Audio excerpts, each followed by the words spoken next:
It's October, the month of horror, and I'm personally not a big fan of the newer horror movies. I think they're kind of demonic, but I do like the old stuff, the old classic black and white tape horror movies. I feel like they're scarier, and they're just more enjoyable to watch. Their stories are just better. And that's why, just a couple weeks ago, I purchased this set of 50 classic horror movies. It's from the 1920s to 1950s. And my hope is through this month, I'm going to review some of them. I won't get to all 50, but I'll hopefully review at least 10 of them.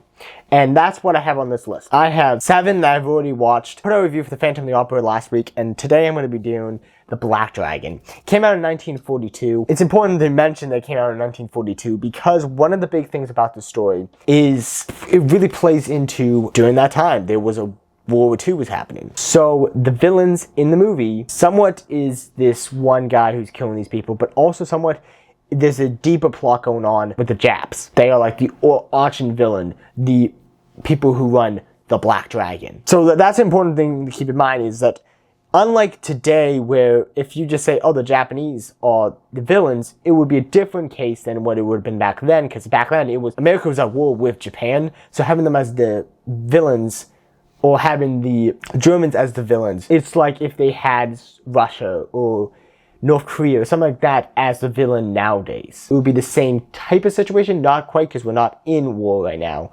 but it's the same type of category. So basically the story follows this man who's throwing this party for some of his friends, and he's a doctor. He gets a client who comes and asks for him, so he steps aside from his party to meet with this guy, only to have it so the guy hypnotizes him. And so the rest of the movie, you have it so this guy is under the hypnotism of this man. And this man is going on and killing a bunch of people from this party. And the authorities are very quickly realizing that the link between all these people is they were all at this party. So they're trying to investigate this. The problem is the man, the host, is stuck in his room. He's just refusing to see anyone. He says he's too sick, simply because he's under hypnotism. And he's just under complete control, and he doesn't want to leave his room because, to leave his room, people would realize he's under hypnotism. So you have this man killing all the host's friends throughout the city. There's the authorities are trying to get involved in this, while also at the same time, these people who are being killed, you hear them talking about how they don't really want the authorities to be involved. Because in one way, we are U.S. citizens, but we don't want them to know what's going on here. We don't want them to get involved because they might figure out something. And the whole time for the movie, I'm like, okay, explain what's happening.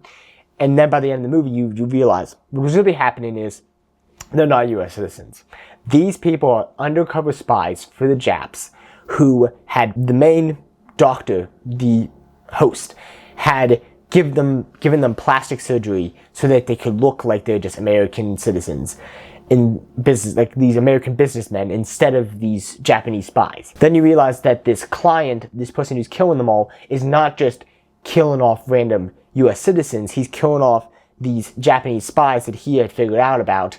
And so there's this layer of, wow, it's not a good thing that he's killing off these people, but in the same ways, by the end of the movie, you kind of just leave it with this feeling of, oh, so he wasn't just killing off random people, he wasn't protecting America because he's not American, but he was trying to help out America almost by killing off these people.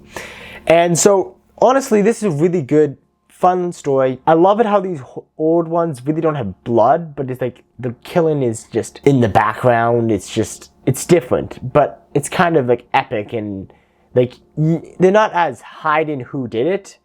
We know up front who did it, but it's more of why is he doing it, and you find out more about the whole thing by the end. One thing that I will be talking about in the other videos too about this, big thing is these movies don't, for anyone who knows this channel, knows that I'm a big fan of Lord of the Rings, and I actually really like all the endings to Lord of the Rings. But I will say one thing that's really cool about this is these movies are an hour long each, and it's just, this is what happens, they solve the crime, the movie ends. There's no and these people went off on their own little journey, and there's nothing set up for later type things. No, none of that. Hopefully this week I'll be talking about also the vampire bat. And that one literally ends with the guy realizing, oh, that's what was in the sleeping pill, and the movie just ends. There's just no drawing it out or anything. There's just, to the point, this is the movie, the end type thing. It's there's no real conclusion. It's just, it kind of just ends. And there's something nice about that. There's something like nice about this, just not needing to just clean up all these edges and all, just end it. Hope you enjoyed it. There's like movies back then were more entertaining people than it was about pushing agendas and stuff like that. I strongly recommend getting this set, but at least if not that, watch this movie. I'll leave a link to where you can watch it. I'll leave a link to where you can buy that set. Honestly, in my opinion, this movie was pretty fantastic. It wasn't like perfection, like masterpiece type thing. It was just a fun movie to watch. The acting was good. The characters were good. I don't know, I liked it. It was fun, it was easy, it was simple to understand, and it wasn't all this complicated, trying to overly push messages, do anything like that we have nowadays in movies, where it's just all these agendas going on, where this was just simple. Enjoy this 1 hour long movie, move on with your life. It was fun, and I enjoyed it. I think you guys would enjoy it too. If you guys have seen this, comment down below what your thoughts about it. If you haven't, go ahead and check it out. Thank you guys for watching. If you guys haven't yet, please subscribe. This has been the Movie Night Reviewer, Peter Wary, signing off.